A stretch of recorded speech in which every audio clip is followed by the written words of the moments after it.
Hi, my name is Stacey Reibold, and the speech topic that I'm delivering today is on Irish wedding traditions. And I'm starting from the proposal all the way to the ceremony. For the proposal, the bride is asked by the groom, "Would you like to be buried with my people? Would you like your washing next to mine?" This is traditional, and the bride knows what the groom is going to be asking before he says, "Will you marry me?" And people that are asking about the proposal might say, "When are you giving us a day out, or should I buy a hat?" For their marriage, pre-Christianity, couples who wanted to get married practiced hand fasting, which is a Celtic ceremony of unity, and it was usual for couples to celebrate this ceremony around the Harvest Festival, which occurs on August 1st. They could either choose to be wed until death, afterlife, or while they are still in love, signifying that they were going to renew their vows the next year. Hand fasting is where couples place right hand and left, crossing their wrists, and their wrists would be tied with a ribbon or a cord, and the cord would be tied in a figure 8, which signified infinity. It's also known as tying the knot, which is something that we use in common day. The ceremony for the Irish weddings is similar to an American ceremony, but it's used with a unity candle where the candle is lit as one with 2 sticks from the bride and the groom. The groom and the bride are locked away, so if they get cold feet, they have to go through with the ceremony as they are locked in the church and they have no way out. As leaving the ceremony, the bride must travel from the ceremony to the reception in a different way than she traveled to the church because it symbolizes a fresh new start to her life. For the wedding rings, the traditional is a cloud of ring for a wedding band, and it has 2 hands and 1 crown heart.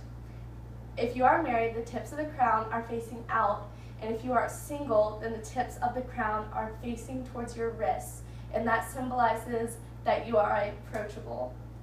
The ring is usually passed down from grandmother to mother to daughter and so on because it is seen as improper to go out and buy your own new one.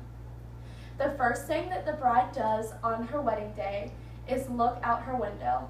If the sun is shining, then it blesses the union and it brings good luck. If she can hear the chirping of birds and see 3 birds, then it ensures the marriage will be a happy one.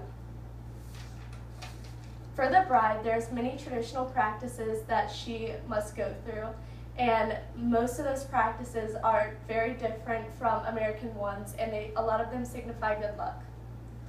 For the dress, the bride, like in America, would wear a white dress to signify her purity, but if the bride is unpure, then she selects a color from different colors. White means everything's all right or she is pure. Blue means true love. Pink means that her spirit will sink, meaning she'll be sad on her wedding day. Gray means that she will live far away from where she is currently living. Brown means she will live in a different town but close to where she was living pre-marriage. Green means she is ashamed to be seen with her significant other.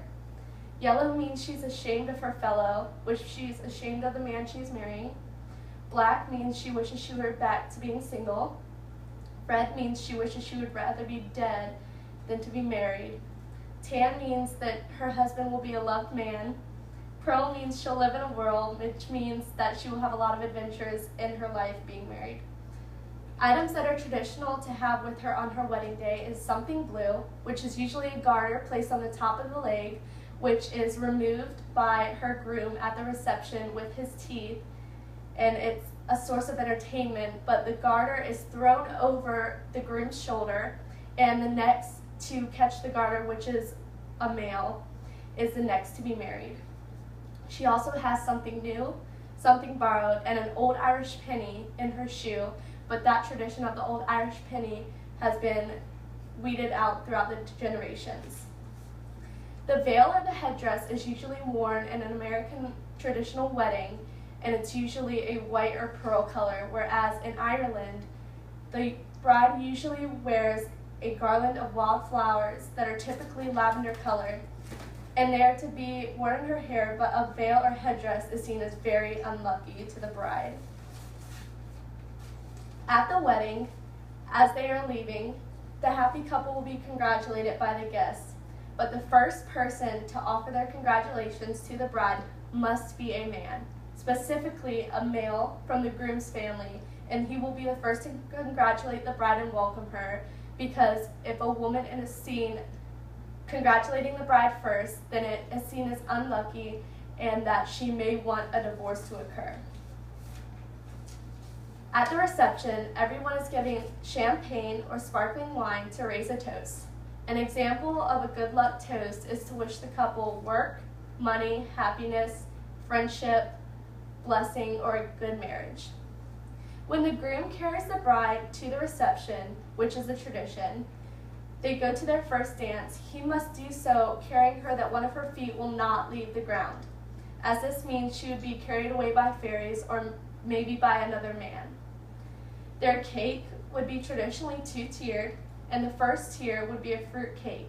A smaller second tier would be soaked in an Irish whiskey and preserved or frozen, used as a christening cake for their firstborn in the future. The cake is served to each guest, and unmarried women may take their slice home to place under their pillow and hope that they will see a vision of their future husband in their dreams. As you can tell, there are many differences between a traditional Irish wedding and a traditional American wedding. Thank you.